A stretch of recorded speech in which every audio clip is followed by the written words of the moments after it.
नमस्कार, आप सभी का स्वागत करता हूं अपने YouTube चैनल सुरेंद्र सिंह बोरा में।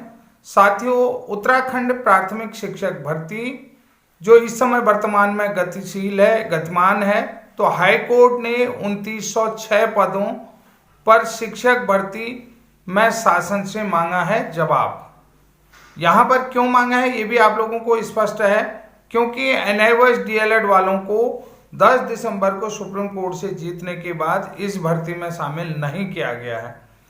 24 दिसंबर तक जो है कि निदेशालय और शासन से मांगा गया है जवाब, और 24 दिसंबर तक हाई कोर्ट में ये जवाब देना है, हाई कोर्ट को जवाब देना है। यहाँ पर सबसे बड़ी चीज़ आप लोगों को मैं ये बता देता हूँ कि जो अपर निदेशक रघुनाथ लाल आर्या जी हैं, उन्होंने स्पष्ट किया है कि निदेशालय और शासन से दोनों से ये जवाब मांगा गया है। तो आइए डिटेल क्या है इसके बारे में थोड़ा सा आप लोगों को बता देते हैं कि पूरी प्रक्रिया में क्या क्या चीज़ें होने को जा रही हैं। जैसा कि आप सभी लोगों को पता है, WPSS 2419 जो Vishwanath versus state of Uttarakhand की थी, जस्टिस थपियाल जी की कोर्ट में 20 तारीख को इस केस की सुनवाई हुई थी। तो इसी को लेकर के थोड़ा सा अपडेट आप लोगों को बता रहा हूँ, क्योंकि पूर्व में भी मैंने आप लोगों को वीडियो के माध्यम से बताया था कि इस भर्ती को लेकर के, और जो 2020-21 की भर्ती है जो सब्जेक्ट टू आउटकम थी, वहां पर बहुत सारे ज्वाइनिंग शिक्षकों के लिए भी खतरा हो सकता है। क्योंकि पूर्व की भर्ती मैंने आप लोगों को एक चीज कहा था कि NIOS DLED एक दिन के लिए भी इनवैलिड नहीं हुआ, एक दिन के लिए भी इनवैलिड नहीं हुआ, ये वीडियो के माध्यम से बता दिया। क्योंकि जहीं पर से यानी कि 28 नवंबर 2023 को जो है कि माननीय सर्वोच्च न्यायालय ने NIOS DLED को इनवैलिड करा रहा था, तो वहीं से उसको वैलिड करा थे। उससे पहले 28 नवंबर 2023 के मिड नाइट यानी कि 27 नवंबर 2023 के मिड नाइट यानी 12 बजे तक वो वैलिड माना जाएगा। तो साथियों, यहाँ पर जो पूर्व की भर्तियों को लेकर के भी है, अब काफी पेचोपेच होगा, यहाँ पर बहुत सारी चीजें होंगी।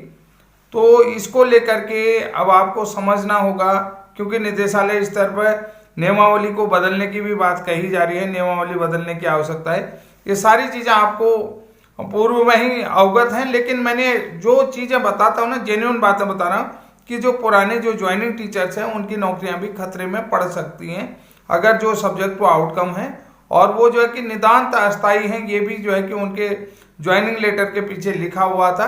क्योंकि यहाँ पर आप एक चीज आपको बता देता हूं कि एक तो थी नंदन सिंह बोरा वाला, और दूसरा जो केस था वो विनमय मल वाला था। तो उसमें दोनों में सब्जेक्ट टू आउटकम रखी गई थी। ये चीजें भी आप लोगों, क्योंकि सेम कंडीशन है जो है कि मध्य प्रदेश वाली जो स्थिति चल रही थी, उस स्थिति में ये चीजें आ चुकी हैं। अब यहाँ पर देखिए, हमारे देखिए मध्य प्रदेश में तो प्रक्रिया जो है कि चालू रखी है, हमारे यहाँ जो है कि स्टे लगा दिया था, बढ़ते में स्टे लगा दिया था। उसके बाद आप देखो क्या होता है आगे, कि हालांकि जो भी होगा आप लोगों को देखना है, क्योंकि NIOS को तो आपको देना ही देना पड़ेगा। ये चीज़ें आज से कवायद शुरू हो चुकी हैं। NIOS का कहना क्या है, ये सारी चीज़ें आप लोगों को पता है। ये देहरादून उत्तराखंड से ये खबर छपी है। तो NIOS से DLED अभ्यर्थी 2906 पदों पर चल रही शिक्षक भर्ती मामले में फिर से हाईकोर्ट पहुंच गए हैं। हाईकोर्ट ने उन्हें भर्ती में शामिल न करने के मामले में शिक्षा निदेशालय और शासन से 24 दिसंबर तक जवाब मांगा है। प्रदेश में चल रही शिक्षकों की भर्ती में शासन ने पहले BEd और NIOS से DLED अभ्यर्थियों को शामिल किया था, लेकिन बाद में NIOS से DLED अभ्यर्थियों को अपात्र बताते हुए उन्हें भर्ती प्रक्रिया से बाहर कर दिया था। इसके खिलाफ अभ्यर्थियों को सुप्रीम कोर्ट जाना पड़ा, और सुप्रीम कोर्ट से उन्हें प्राथमिक सहायक अध्यापक के पद के लिए पात्र और BEd अभ्यर्थियों को अपात्र घोषित किया गया है। इस बीच शिक्षकों की भर्ती के लिए 5 चरणों में काउंसलिंग पूरी हो चुकी है। 1800 से अधिक अभ्यर्थियों को नियुक्ति पत्र दिए जा चुके हैं, लेकिन NIOS से DLED अभ्यर्थियों एक बार भी इस प्रकरण को लेकर के हाईकोर्ट एक बार फिर से देखे, यहाँ पर NIOS से DLED अभ्यर्थी एक बार फिर इस प्रकरण को लेकर के हाईकोर्ट पहुंच गए हैं। प्रभारी शिक्षा निदेशक रघुनाथ लाल आर्य के मुताबिक हाईकोर्ट ने मामले में शिक्षा निदेशालय और शासन से जवाब मांगा है। हाईकोर्ट ने अपने आदेश में कहा है कि जब सुप्रीम कोर्ट ने एनआईओएस से डीएलएड अभ्यर्थियों को पात्र माना है तो इन्हें शिक्षक भर्ती में शामिल क्यों नहीं किया गया। ये बड़ी बात है। देखिए यहाँ पर आप समझना पड़ेगा कि थोड़ा सा आप लोगों को समझने की बात है कि भाई देखिए, जब हाईकोर्ट ने 10 तारीख को एनआईओएस डीएलएड को मान्य कर दिया, उसके बाद 11 तारीख को सरकार को हाईकोर्ट का सीधा सा जो है कि वो नोट ऑर्डर के बारे में बता दिया था। 10 तारीख के ऑर्डर के बारे में बता दिया था। 11 तारीख को वो सारी चीजें बता दी गई थी कि भैया ऐसा ऐसा है और पॉजिटिव है, इनको भर्ती काउंसलिंग में शामिल करना। अब यहाँ पर देखिए खबर क्या आ रही थी कि ठीक ब्रिज कोर्स के साथ भी वही हुआ। यहाँ पर खबर क्या आ रही कि बिल्कुल अंदर की बात है बताना कि जो आप लोगों ने देखा होगा ब्रिज कोर्स भी एनआईओएस की तरफ से कराया और मिनिमम क्वालिफिकेशन है, और देवेश शर्मा के केस से उसका कोई लेना देना नहीं। देवेश शर्मा का जो 28 जून 2018 का गजट है वो 2018 का, जबकि ये सारी प्रक्रियाएं 2017 की हैं, पूर्व की प्रक्रियाएं हैं। ठीक है, मिनिमम क्वालिफिकेशन उन अभ्यर्थियों के पास है।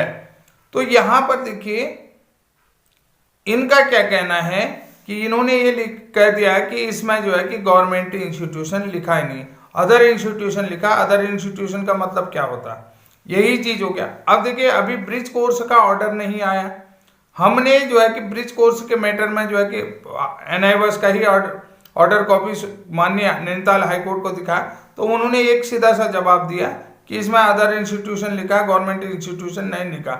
आप जहां हो वहीं के लिए आपका ये केस मामला है। फिलहाल हमारा वाला जो मैटर है दबा दिया है, लेकिन एनआईओएस सुप्रीम कोर्ट से जीत के आए हैं तो उस मैटर को ये दबा नहीं पाएंगे।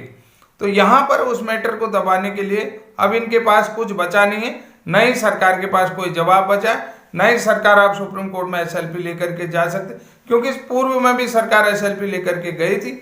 अब एनसीटी ने भी ये डिक्लेयर कर दिया कि ये पात्र हैं। समझ रहे हैं, थोड़ा सा और अगर ये 2-4 दिन लंबा जाता है तो हो सकता है सुप्रीम कोर्ट से ब्रिज कोर्स भी जो है कि वैलिड होकर के आ जाए, तो इनको फिर से जो है कि प्रक्रिया जो है तो करनी पड़ेगी। तो निदेशालय स्तर पर देखिए, आप यहाँ पर देखिए जिन्होंने पूर्व में आवेदन किया 2020-21 की भर्ती में आवेदन किया, उनको आवेदन करने की जरूरत नहीं, ये लिखा हुआ उनको, क्योंकि उनके आवेदन वहां से सीधे ही इस भर्ती में भी शामिल करे गए हैं। तो ये भी आप लोगों को पता है। तो यहाँ पर देखिए भाई, जो सब्जेक्ट टू आउटकम है उस भर्ती को लेकर के भी कुछ न कुछ नया होने जाएगा, ये मैं स्पष्ट तौर पर बता रहा हूँ। और ये अच्छी खबर है, उत्तराखंड की तरफ से पुरानी भर्तियों के लिए पहल कर दी। टीआरई 2 टीआरई 3 में बिहार में भी पहल हो चुकी है। तो लेकिन कुल मिलाकर के अब एनआईओएस डीएलएड जो है पूरी तरीके से वैलिड हो चुका है। अब यहाँ पर इनको आगे क्या करना है, नियमावली बदलते हैं। मैं बहुत सारे साथी मुझसे कह रहे थे कि नहीं अगली भर्ती में भी नियमावली नहीं बदली जाएगी। ये मेरे को जो डीएलएड वाले स्टेट के ज्वाइनिंग टीचर्स हैं उनने कहा था, और वो मुझे ये भी बता रहे थे कि शिक्षा मंत्री जी ऐसा कह रहे हैं और निदेशक साहब जो है उनियाल जी ऐसा करेंगे। ठीक बात है, उनियाल जी ऐसा कह रहे हैं और जो है कि शिक्षा मंत्री जी ये कह रहे हैं, ये साफ करेंगे। शिक्षा मंत्री ने कहा कि हम इस भर्ती में जब ज्वाइनिंग लेटर रहे, क्या एनआईओएस इस भर्ती में शामिल होगा। बहुत सारे लोगों ने कहा कि जब हमें ज्वाइनिंग में, तो उन्होंने कहा एनआईओएस इस भर्ती में शामिल नहीं हो सकता है। तो अब आप लोग देखो, निदेशालय से खुद कह रहे हैं कि नियमावली बदलने की जरूरत है। फिर मैंने कुछ लड़कों से और पूछा तो उन्होंने कहा जो अगली भर्ती आएगी दिसंबर में, जो भर्ती आने वाली है उसमें जो है कि सीएम नियमावली आएगी। इस तरीके की कवायद लगाया जा रहा है, इस तरीके से लोगों को भटकाया जा रहा है, गुमराह किया जा रहा है उत्तराखंड में, इस तरीके की बातें हो रही। लेकिन भाई नियम तो नियम होता है ना, जब आपको कानून का अनुपालन तो करना पड़ेगा। जब चीजें जेन्युइन चीजें होकर के आई हैं, जीत करके आई हैं, तो वो चीजें होंगी होंगी।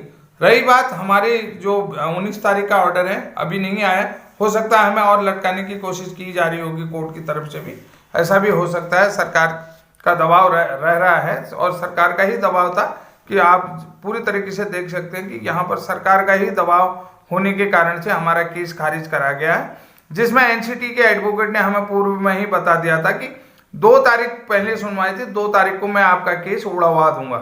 ये स्पष्ट तौर पर कहा था एनसीटी के एडवोकेट योगेश पचौलिया जी ने, और ये मेरे को ही कहा था। ये बात मैं आप लोगों को कह रहा हूँ कि उन्होंने मेरी जब बात हुई तो उन्होंने स्पष्ट तौर पर कहा था कि 2 तारीख को हम आपका केस उड़ा देंगे और सरकार उड़ाने वाली है, ये पचौरिया जी ने कहा था। तो साथियों आज के लिए इतना है, तब तक के लिए जय हिंद, जय उत्तराखंड।